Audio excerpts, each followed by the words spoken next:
Na odru Kulturnega doma Krško je slavila ekipa Tehnične gimnazije Šolskega centra Novo mesto. Že 3 mesece nazaj smo začeli s pripravami. Sicer je bilo malo težko uskladiti za šolo, ker je matura pa vse te pomembne, pa še ostale tekmovanja. Ampak kot vidite, po nagradi se je to splačalo. Ja, najbolj zahtevno po mojem je jedrska sila pa te reakcije pa vse to za predelati. Ampak drugače so mi bila pa vsa področja zanimiva, predvsem moje področje so bile hidroelektrarne pa te zadeve in sem res zavedal tudi nove stvari, ko mislim, da mi bodo koristile v prihodnje. Priprave na kviz so potekale več mesecev. Najprej smo imeli tukaj dol srečanje v Krškem, potem smo pa s podanim gradivom se srečevali tedensko ali pa na 2 tedna z učiteljem in smo utrjevali znanje. Včeraj smo imeli prost dan in sem se v bistvu cel dan samo to učil, si naredil vse izpiske, vse prebral in očitno je deloval. Pripravljali smo se od novembra, s profesorjem smo se dobili večkrat na teden in tudi več ur smo vložili delati, brez pomoči pa mentorja pa pač sigurno ne bi šlo.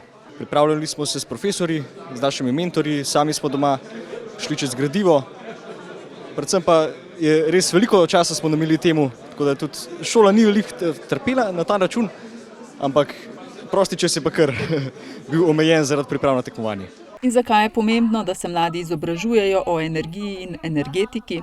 Ja, pomembno je, da najdemo nek čist vir, da ne bomo onesnaževali okolja, zato je ta panoga zdaj tudi zelo iskana in zelo podprto, da se učimo o tem.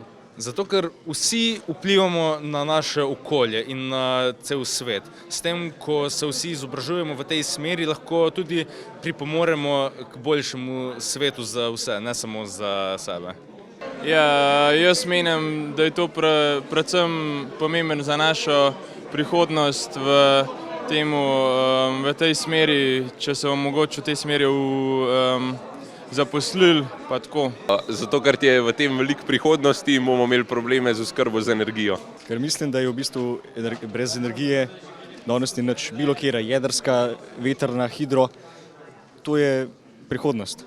Ja, menim, da je to pomembno zato, ker je energetika je zelo pomembno vprašanje in je tudi prihodnost je odvisna od tega, kako se bomo mi pravilno odločali. Tokratni kviz Mladi genialci je bil že 10. Organizatorji pa s tem projektom spodbujajo zanimanje za tehniko in naravoslovje.